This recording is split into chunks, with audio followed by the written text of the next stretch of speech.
तो आज की क्लास में हम लोग सर्कल्स के प्रूविंग वाले क्वेश्चंस करेंगे। तो ब्लैक बोर्ड पे आपको क्वेश्चंस दिख रहा होगा, क्वेश्चंस पढ़ता हूँ, क्वेश्चन समझिएगा। In the adjoining figure OD is perpendicular to the chord AB of a circle with center O. If BC is a diameter, show that AC is parallel to DO and AC is equals to 2 times of OD. Question क्या कह रहा है बेटा? Question ये कह रहा है कि जो आपको यहाँ पे एडजॉइनिंग फिगर दे रखा है उसके अंदर बोल रहा है क्या कि OD आपका क्या है, परपेंडिकुलर है ऑन कॉर्ड AB। ये आपको AB कॉर्ड दिख रहा है, इस कॉर्ड AB पे OD क्या है, परपेंडिकुलर है। साथ ही साथ क्या कह रहा है कि O क्या है, इस सर्कल का क्या है, सेंटर। तो आपको यहाँ O दिख रहा है, ये क्या है, इस सर्कल का वो सेंटर है। कह रहा है उसके आगे क्या कि अगर BC, ये आपको B और C ये दिख रहा होगा, अगर BC अगर इस सर्कल का डायमीटर है तो आपको क्या कह रहा है, सिद्ध कीजिए कि AC क्या होगा, जो ये AC क्या होगा वो पैरेलल होगा DO के, और साथ ही साथ जो AC की वैल्यू होगी वो 2 टाइम्स ऑफ OD होगी। यानी हम लोग को क्या प्रूफ करना है, यहाँ पे हम लोग को प्रूफ करना है AC पैरेलल टू DO, और साथ ही साथ AC की जो वैल्यू होगी यानी जो मेजर्स होगी वो क्या होगी बेटा, 2 टाइम्स ऑफ OD, यानी OD के दोगुना होगी। यानी जो OD का मेजर होगा उससे क्या होगा, AC का मेजर 2 टाइम्स होगा। ये हमें प्रूफ करना है। तो सबसे पहले बेटा करते क्या है कि जो प्रूफ करना होता है हमें उसको यहाँ पे सबसे पहले हम लोग को क्या करना होता है, लिखना होता है। तो यहाँ मैं लिखूंगा बेटा क्या, टू प्रूव। क्या लिखूंगा, टू प्रूव। अब प्रूव में हमें क्या करना है, प्रूव में हमें करना है क्या कि AC को DO के पैरेलल प्रूफ करना है, साथ ही साथ और क्या करना है, एंड AC को प्रूफ करना है कि वो क्या है, 2 टाइम्स है OD के। OD आप लोग को दिख रहा होगा, ये OD, ये आपका OD है, इसको प्रूफ करना है। यानी कहने का मतलब इसको दिखाना है कि ये क्या है, हाफ है, यानी AC क्या है, इस OD से क्या है, 2 टाइम्स है। ठीक है, तो यहां हमने लिख दिया टू प्रूफ। अब जो प्रूफ करना होता है बेटा, यहां पे लिखते हुए प्रूफ, उसमें हमें क्या करना होगा, प्रूफ करना होगा। तो सबसे पहले यहां पे देखिए हम लोग करेंगे कैसे प्रूफ। तो यहां पे बेटा ये जो O है और D है, इसको सबसे पहले हमें क्या करना होगा, मिड पॉइंट प्रूफ करना होगा। यानी कहने का मतलब है, ये आपको ये ट्रायंगल दिख रहा होगा, इस ट्रायंगल के अंदर आपको ये दिख रहा होगा कि ये एक OD दिख रही होगी। तो उस OD से पहले यहाँ पे जो कॉर्ड AB है, इस AB पे ये जो D पॉइंट दिख रहा है, इसको मिड पॉइंट प्रूफ करना होगा। उसी तरीके से BC पे जो आपको ये BC डायमीटर पे जो O पॉइंट दिख रहा है, इसको मिड पॉइंट हमें क्या करना होगा, प्रूव करना होगा। उसके बाद हम क्या करेंगे, इसको ट्रायंगल एज्यूम करके with the help of mid point theorem हम क्या कर लेंगे, जो रिक्वायर्ड प्रूविंग है उसको हम लोग क्या कर सकते हैं, यहां से प्रूव कर सकते हैं। तो चलिए करेंगे कैसे, ये देखिए। तो सबसे पहले जो प्रूफ करना होता है हमने वो लिख लिया। अब प्रूफ में सबसे पहले क्या लिखेंगे बेटा, तो तुम्हें पता है सर्कल का थ्योरम है क्या कि कोई भी लाइन सेगमेंट अगर सेंटर से किसी कॉर्ड पे परपेंडिकुलरली ड्रॉ करते हो तो उस कॉर्ड को क्या करता है, उस कॉर्ड को 2 इक्वल पार्ट्स में डिवाइड करेगा। जब 2 इक्वल पार्ट्स में डिवाइड करेगा तो इसका मतलब हो गया AD बराबर DB, और AD बराबर DB तभी होगा बेटा जब आपका D क्या होगा, मिड पॉइंट होगा। तो इस तरीके से हम लोग AB कॉर्ड पे D को मिड पॉइंट प्रूफ कर देंगे। तो इसको लिखते हुए हम प्रूफ करेंगे क्या कि सिंस द परपेंडिकुलर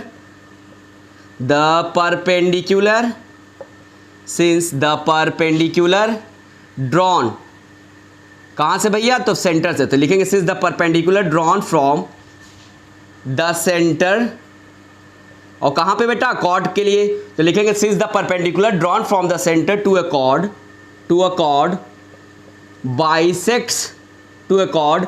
बाइसेक्ट्स का मतलब 2 इक्वल पार्ट्स में डिवाइड करता है, बाइसेक्ट्स द कॉर्ड। और जब 2 इक्वल पार्ट्स में डिवाइड करेगा तो जाहिर सी बात है D क्या हो जाएगा, आपका मिड पॉइंट हो जाएगा। AD बराबर DB तभी हो सकता है जब D क्या हो, एकदम बीचों बीच, एकदम मिड में हो। यानी D यहां से हम लोग ने क्या कर लिया, मिड पॉइंट, इसको प्रूफ कर लिया। तो यहां पे लिखेंगे देयरफॉर, यहां पे क्या लिखेंगे, therefore D is the mid point, D is the mid point.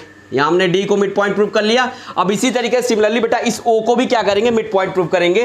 तो कैसे करेंगे देखिए, तो आपको पता है O से B की जो दूरी होगी वही क्या होगी, O से C की दूरी होगी। क्यों, क्योंकि सर्कल का ये क्या है, दोनों OB और OC क्या है, रेडियस है। तो सर्कल के दोनों रेडियस की, सेम सर्कल की रेडियस की वैल्यू क्या होती है, सेम होती है। तो यहां हम लिखेंगे ऑल्सो, क्या लिखेंगे, ऑल्सो OB आपको दिख रहा होगा, ये आपका क्या है, OB इक्वल्स टू क्या हो जाएगा, OC, और कितने के बराबर हो जाएगा, रेडियस के बराबर। और सेम सर्कल के रेडियस की वैल्यू सेम होती है, तो जितना OB होगा उतना ही OC होगा। तो यहां पे मैं वही लिख रहा हूं बेटा क्या कि क्या, also OB is equals to OC is equals to R, यानी रेडियस। और OB बराबर OC तब भी होगा जब O क्या हो, एकदम बीचों बीच हो, यानी O अगर मिड पॉइंट होगा, इन दैट कंडीशन OB की जो वैल्यू होगी वो OC के बराबर होगी। तो तुमको पता है OB OC के बराबर होगा ही होगा, क्योंकि सेंटर से सरकमफ्रेंस पे जो लाइन सेगमेंट ड्रॉ होती है वो रेडियस के बराबर होती है। तो यहां से भी सेंटर से सरकमफ्रेंस पे ड्रॉ किया, यहां से भी सेंटर से सरकमफ्रेंस पे ड्रॉ किया, तो दोनों रेडियस के बराबर है, रेडियस की वैल्यू इक्वल होगी। तो यहां से हम लोगों ने क्या प्रूव कर लिया कि OB आपका क्या है, मिड पॉइंट है। तो लिखेंगे therefore O is the midpoint of BC। BC का मिड पॉइंट क्या है, O है। उसी तरीके से हमने क्या निकाल लिया, D किसका मिड पॉइंट है, AB का। तो यहां लिख देना ऑफ AB। यहां तक होप सो कि आप लोगों को बातें अच्छे से समझ में आई होगी। अब आगे देखिए क्या करेंगे। अब यहां तक तो आपको समझ में आ गई। अब यहां देखिए गौर से आप देखिए, तो ये आपको एक ट्रायंगल दिख रहा होगा ABC, ये पूरा आपको एक क्या दिख रहा है, ट्रायंगल दिख रहा है। अब इस ट्रायंगल के अंदर ये दोनों मिड पॉइंट हैं, इन दोनों कॉर्ड के, ये कॉर्ड और ये डायमीटर के, ये दोनों क्या कर रहा है, ट्रायंगल के इसमें लाई कर रहा है। तो ये आपको देखिए, ये ABC ट्रायंगल के अंदर ये दोनों क्या हो गए बेटा, ट्रायंगल की दो साइड्स के क्या हो गए, मिड पॉइंट्स हो गए। और आपको पता है बेटा मिड पॉइंट थ्योरम क्या कहता है कि जब कोई भी लाइन सेगमेंट ट्रायंगल के किन्हीं दो साइड के मिड पॉइंट्स को क्या करती है बेटा, जोड़ती है, तो वो लाइन सेगमेंट क्या होगी, ट्रायंगल की तीसरी वाली साइड से पैरेलल होगी, साथ ही साथ क्या हो जाती है, हाफ हो जाती है। तो यही बात तो हमें यहां प्रूव करनी है क्या कि OD क्या है, पैरेलल, यानी DO क्या है, पैरेलल है AC के, साथ ही साथ जो DO है वो क्या है बेटा, हाफ ऑफ AC है, यानी ये कह सकते हो जो AC है वो 2 टाइम्स ऑफ DO, यही तो प्रूव करना है। तो with the help of mid point theorem हम लोग क्या कर लेंगे, ये प्रूव कर लेंगे। क्योंकि मिड पॉइंट थ्योरम कहता क्या है कि ट्रायंगल के किन्हीं दो साइड्स को ज्वाइन करने वाली लाइन सेगमेंट ट्रायंगल की तीसरी साइड्स के पैरेलल भी होती है, साथ ही साथ तीसरी वाली साइड्स के हाफ होती है। इसी थ्योरम का इस्तेमाल करके, यूज करके हम लोग क्या करेंगे, इस प्रूविंग को यहां पे सॉल्व करेंगे, यानी प्रूव करेंगे। ठीक है, तो यहां मैं लिख रहा हूं क्या कि ऑल्सो, या जो भी लिखना है, नाउ भी लिख सकते हैं। नाउ इन ट्रायंगल, ये कौन सा ट्रायंगल दिख रहा है आपको, ABC। ठीक है, तो मैं लिख रहा हूं नाउ इन ट्रायंगल ABC, लिखा। Now in triangle ABC we have. अब उसके बाद देखिए क्या करना है हमें, तो हम लिखेंगे क्या, D is the mid point of AB and O is the mid point of क्या, BC। तो यहां लिखेंगे since D is the mid point of triangle के किस साइड का मिड पॉइंट है भैया, D, AB। तो लिखेंगे of AB and O is the mid point of इस वाले साइड के ट्रायंगल के BC। तो लिखेंगे and O is the mid point of BC। अब जाहिर सी बात है, ये जो लाइन सेगमेंट है क्या कर रही है, दोनों ट्रायंगल की दो साइड्स की मिड पॉइंट को जोड़ रही है। तो ये जो लाइन सेगमेंट जोड़ रही है ये क्या होगी, तीसरे साइड के पैरेलल भी होगी, और इस साइड से क्या होगी, हाफ होगी। और यही तो हमें यहाँ पे प्रूव करना था क्या कि AC क्या है, पैरेलल है DO के, और साथ ही साथ AC क्या है, 2 टाइम्स ऑफ OD है। तो यहाँ से हम लोग by the help of mid point theorem हम लोग क्या कर दिया, यहाँ पे इसको क्या कर दिया हम लोग ने, प्रूव कर दिया। तो इसी बात को यहाँ पे लिखते हुए इसकी प्रूविंग को खत्म करेंगे। तो क्या लिखेंगे, तो यहाँ ऊपर मैं क्या कर रहा हूँ, क्वेश्चन को इरेज कर रहा हूँ।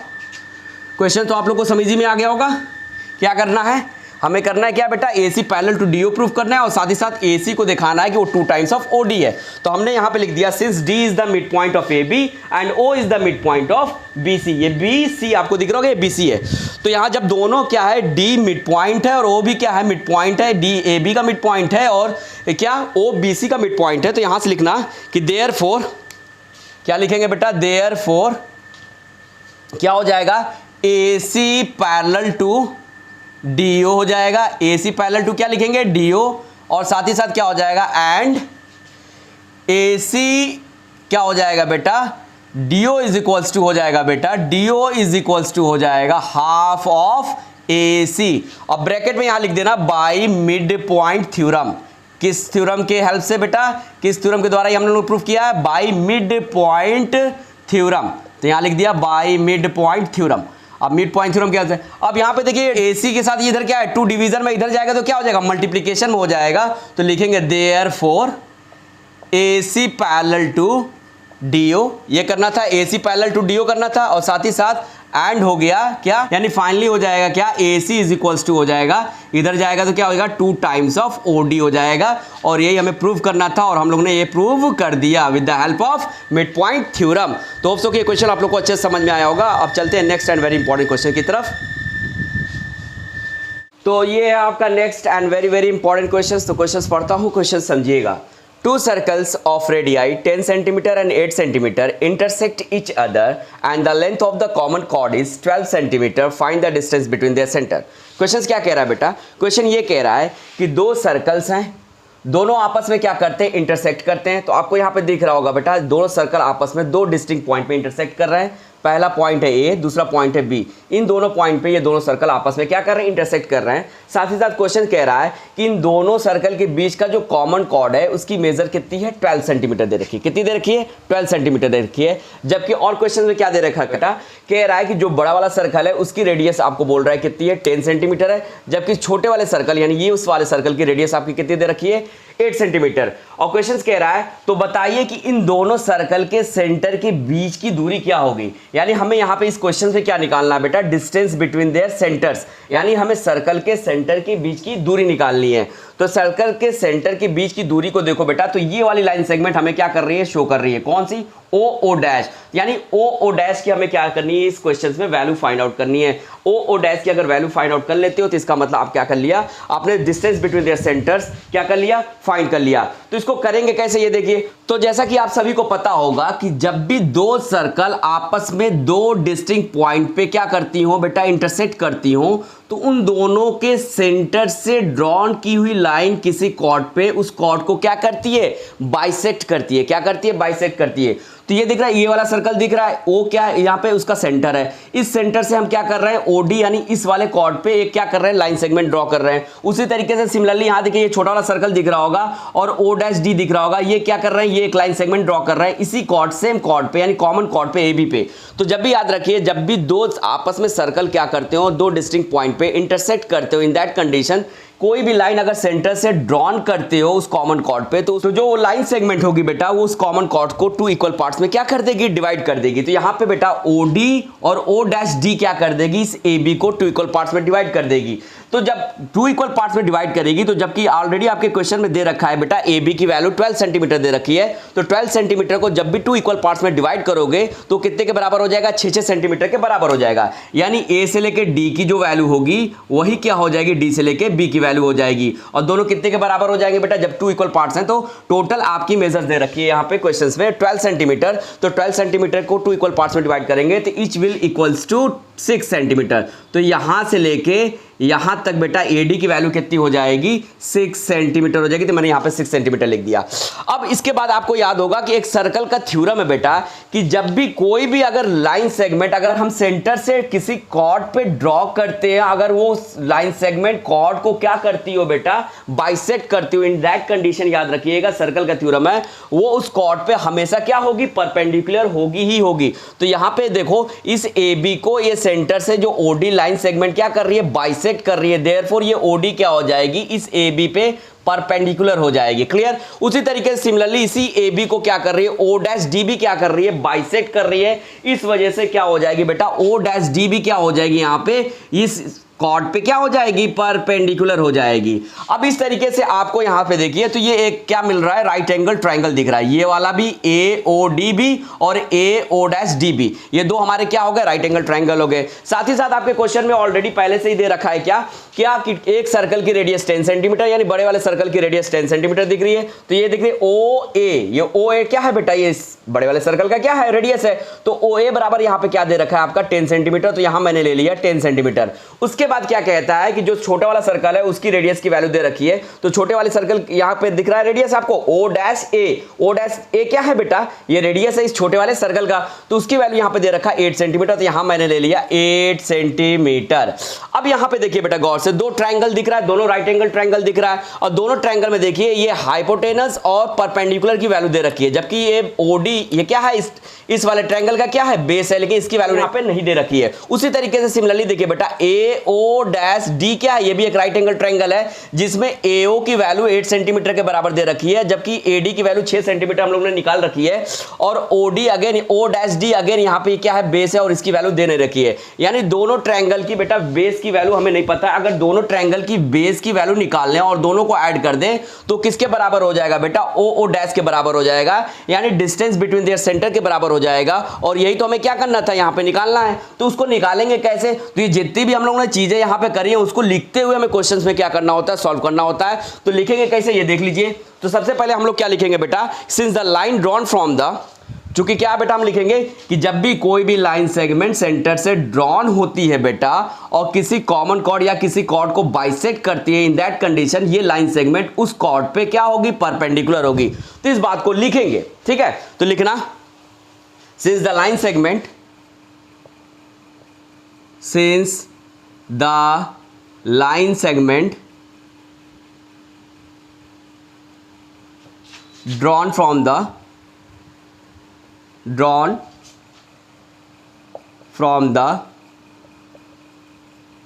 center of the circles bisect the chord, क्या लिखेंगे बेटा, क्या करती है, बाइसेक्ट करती है, या लिखेंगे बाइसेक्ट द कॉर्ड। और जब भी याद रखिए कोई भी लाइन सेगमेंट सेंटर से ड्रॉ करो और किसी कॉमन कॉर्ड को या किसी कॉर्ड को क्या करे, बाइसेक्ट करे, इन दैट कंडीशन वो लाइन सेगमेंट इस पे क्या होगी, उस कॉमन कॉर्ड पे या उस कॉर्ड पे परपेंडिकुलर होगी। तो हमने लिख दिया सिंस यहाँ पे क्या कर रही है, एक लाइन सेगमेंट ये क्या कर रही है, इस वाले कॉर्ड को बाइसेक्ट कर रही है। तो वही हमने लिखा since the line segment drawn from the centre of the circle bisect the chord. अगर बाइसेक्ट करेगी तो क्या होगी, लिखेंगे देयरफॉर क्या हो जाएगी, OD परपेंडिकुलर हो जाएगी ऑन AB। तो लिखेंगे therefore OD is perpendicular on AB। Clear बात समझ में आई यहां तक अच्छे से। उसी तरीके से बेटा जैसे OD परपेंडिकुलर है इस AB पे, उसी तरीके से O'D भी क्या होगा, परपेंडिकुलर होगा इस AB पे। तो लिखेंगे सिमिलरली, क्या लिखेंगे बेटा, सिमिलरली, यानी उसी तरीके से क्या हो जाएगा बेटा, O'D, ये O' है आपका, ये O'D क्या हो जाएगा, ये भी परपेंडिकुलर हो जाएगा AB पे, क्योंकि ये भी क्या कर रहा है, बाइसेक्ट कर रहा है इस कॉमन कॉर्ड को यानी इस कॉर्ड को, ठीक है। अब यहां से देखिए क्या करेंगे, यहां तक आपको समझ में आ गया बेटा। तो हम लोगों ने क्या प्रूव कर दिया कि ये क्या है, 90 डिग्री, यानी ये एक तरह से राइट एंगल ट्रायंगल है, ये हम लोगों ने प्रूव कर दिया। अब राइट एंगल ट्रायंगल है, राइट एंगल ट्रायंगल में देखिए ये वाली साइड आपको पता है, ये वाली आपको साइड पता है, जबकि ये वाली साइड नहीं पता। उसी तरीके से इस वाले राइट एंगल ट्रायंगल के अंदर देखिए आपको ये वाली साइड पता है, ये वाली साइड पता है, जबकि ये नहीं पता। यानी दोनों राइट एंगल ट्रायंगल में दोनों बेस हमें नहीं पता है। तो राइट एंगल ट्रायंगल में जब भी कोई अननोन साइड्स होती है तो with the help of Pythagoras theorem उस अननोन साइड्स को हम लोग क्या कर सकते हैं, फाइंड आउट कर सकते हैं। तो यहां पे भी हम लोग क्या करेंगे, अननोन साइड्स को फाइंड आउट करेंगे with the help of Pythagoras theorem. तो यहां मैं लिखता हूं, तो सबसे पहले मैं ये वाला ट्रायंगल लिखता हूं AOD। तो लिखेंगे अगेन कि नाउ इन ट्रायंगल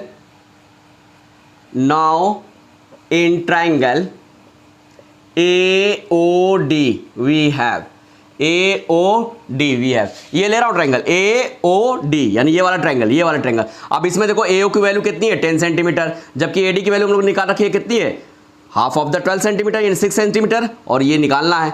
बेस का स्क्वायर इज इक्वल्स टू क्या होता है, यानी बेस यहाँ पे क्या है, OD है, तो OD का स्क्वायर इज इक्वल्स टू हो जाएगा हाइपोटेनस का स्क्वायर यानी AO का स्क्वायर या OA का स्क्वायर, जो भी लिखना लिख लो। तो यहाँ मैं AO का स्क्वायर लिख देता हूँ, माइनस क्या होता है बेटा, AD का स्क्वायर होता है, क्या होता है, AD का स्क्वायर होता है, ठीक। अब यहाँ पे क्या करेंगे, AO और AD की वैल्यू रखेंगे, उसका स्क्वायर करेंगे, यहां से आपको OD की वैल्यू आ जाएगी। तो यहां पे देखो AO का स्क्वायर का मतलब हो गया बेटा, AO कितने के बराबर है, 10 centimetre, AO which is equal to what, radius, और रेडियस की वैल्यू यहां पे कितना दे रखी है, 10। तो AO की जगह रखेंगे 10 और 10 का क्या करेंगे, स्क्वायर, फिर माइनस था माइनस रखेंगे, AD की जगह क्या रखेंगे, 6, यहां लग दिया 6 का कह रहा है स्क्वायर करने को, तो स्क्वायर करेंगे, ठीक है, क्लियर। अब यहां पे बेटा देखिए 10 का जब भी स्क्वायर करेंगे तो कितने के बराबर आ जाएगा, 100 के, जबकि 6 का स्क्वायर करेंगे तो कितने के बराबर आ जाएगा, 36 के। अब 100 में से 36 माइनस करोगे यानी सब्ट्रैक्ट करोगे तो कितना आ जाएगा, फाइनली इट विल बिकम 64, यानी OD square is equals to आ गया, therefore OD square is equals to what, it is coming 64। अब ये स्क्वायर बेटा इस साइड ले जाओगे, जब स्क्वायर को इस साइड ले जाओगे तो ये स्क्वायर किस में चेंज हो जाता है, कन्वर्ट हो जाता है स्क्वायर रूट में, यानी फाइनली क्या हो जाएगा, OD बराबर हो जाएगा हमारा अंडर रूट 64। अब स्क्वायर रूट ऑफ 64 आप सभी को पता है क्या होती है, स्क्वायर रूट ऑफ 64 होता है बेटा 8 सेंटीमीटर। यानी फाइनली हम लोगों ने क्या कर लिया, इस OD की वैल्यू क्या कर लिया, फाइंड आउट कर लिया। तो कितने के बराबर आया बेटा, 8 सेंटीमीटर का, तो यहां लिख देंगे 8 सेंटीमीटर, क्लियर। अब नेक्स्ट क्या करेंगे, अगेन इस वाले ट्रायंगल को लेंगे, तो लिखता हूं नाउ या ऑल्सो या अगेन जो भी लिखना है लिख लो। तो मैं यहां लिखता हूं ऑल्सो इन ट्रायंगल। अब ट्रायंगल ध्यान रखिएगा, ए ओ डैश है, ये क्या है, ओ डैश, ए ओ डी, यानी ए ओ डैश डी लेता हूं। In triangle A O dash D we have, same यही काम करेंगे और उससे भी बेस की वैल्यू यानी ये वाली वैल्यू निकाल लेंगे। ठीक है, तो लिखा in triangle A O dash D we have. अब वी हैव के बाद ऊपर को थोड़ा सा मेरे को इरेज करना पड़ेगा, तो इसको मैं इरेज कर रहा हूं।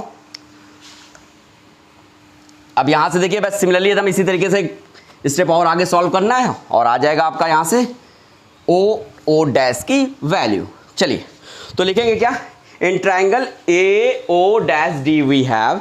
सिमिलरली देखिएगा, अब यहां पे भी देखो बेटा, तो बेस की ही वैल्यू फाइंड आउट करनी है, ओ डैश डी की ही वैल्यू फाइंड करनी है, तो with the help of Pythagoras theorem find कर लेंगे। तो पाइथागोरस थ्योरम कहता है क्या बेटा कि O dash D is equals to क्या होगा, यानी बेस इज इक्वल्स टू क्या होता है, तो लिखिएगा बेस इज इक्वल्स टू होता है ओ डैश डी का स्क्वायर बराबर बताया उन्होंने, पाइथागोरस ने क्या बताया कि हाइपोटेनस का स्क्वायर प्लस परपेंडिकुलर का स्क्वायर। तो हाइपोटेनस यहाँ पे क्या दिख रहा है, रेडियस, यानी एओ का स्क्वायर, यानी ए ओ डैश का स्क्वायर प्लस क्या हो जाएगा बेटा एडी का स्क्वायर, माइनस क्या हो जाएगा बेटा एडी का स्क्वायर हो जाएगा, क्या हो जाएगा माइनस एडी का स्क्वायर।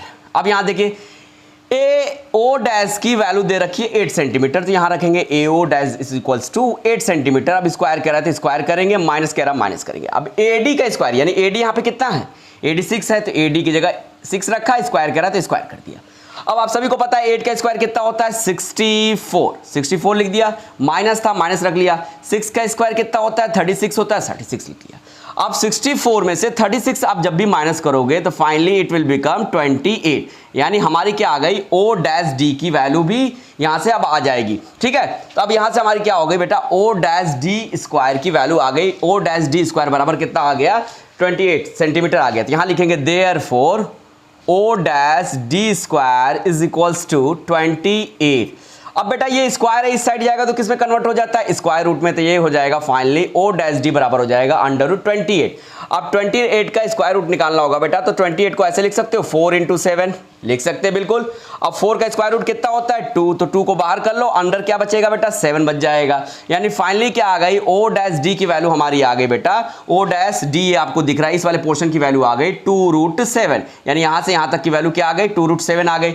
अब ओ डैश क्या है बेटा डिस्टेंस बिटवीन द सेंटर है और यही हमें निकालना था, तो ये OD plus D O dash को ऐड करेंगे तो क्या मिलेगा ओ डैश मिलेगा, तो इसको ऐड कर लेंगे और इसको ऐड करने के बाद जो हमारी वैल्यू आएगी वही क्या होगी ओ डैश की वैल्यू होगी, यानी वही डिस्टेंस बिटवीन द सेंटर होगी और वही हमें यहां पे निकालने को बोल रहा था, तो यहां से हमारा वो चीज निकल जाएगा। तो फाइनली क्या लिखेंगे बेटा कि देयरफॉर जो भी लिखना लिख लो, therefore distance between their centres, between their centres, distance between their centres कितना हो जाएगा बेटा, तो हम क्या करेंगे यहां से वाली वैल्यू और प्लस यहां वाली वैल्यू को ऐड करेंगे तो पूरी टोटल ये वाली वैल्यू निकल जाएगी। तो ओडी बराबर हम लोगों ने कितना निकाला था बेटा, ओडी बराबर हमारी यहां पे देखो तो आई थी 8 सेंटीमीटर के बराबर, कितनी आई थी 8 सेंटीमीटर के बराबर, तो यहां लिखूंगा मैं 8 प्लस और ये क्या है 2√7 है, तो यहां लिखूंगा प्लस 2√7, दोनों की यूनिट क्या थी सेंटीमीटर, तो यहां सेंटीमीटर लिख दिया। क्लियर बात समझ में आ रही है, होप सो कि ये बातें अच्छे से आपको समझ में आ रही होगी। ठीक है, तो ये आपका हो गया डिस्टेंस बिटवीन देयर सेंटर्स। क्या हो गया बेटा डिस्टेंस बिटवीन देयर सेंटर्स।